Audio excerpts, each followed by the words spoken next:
Ngasi Department of Information and Public Relations ge humfutara taruk suba Information and Public Relations Day ge thouram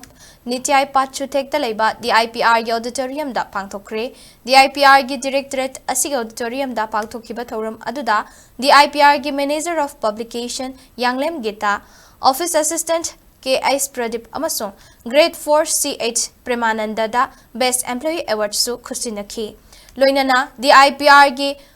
Pothakraba employees sing the su achamba khudol biduna ikai khumnaba utki thauram aduda IPR gi Commissioner M Joy Director Dr T.H. Charanjit IPR gi staff sing amadi e pau gi lamda thabak tawriba singna saruk yakhi thauram aduda mari leinana IPR Minister Dr Sapam Ranjan na haikibada Achum Aran Khanglaga Pao adu verified tawraga fongbinaba appeal tawki Pao ama fongbo matamda Pao adugi Achum Aran kupna verified tawraga fongba haibasi e Pao gi lamda thabak tawriba singi achumba mathawni haiki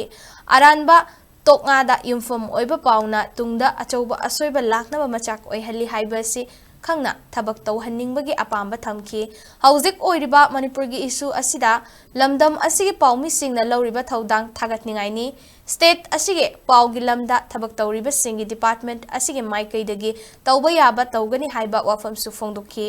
thauram aduda IPR de English singani kunmari ge booklet amasu release tawki DIPR Manipur gi ahanba publicity officer oikiba laikhidraba RK Maipak Sanabu ikai khumnabu utpo oina Maipak Sanagi machanupa Dilipta citation amasung shal piduna ikai khumnabu utki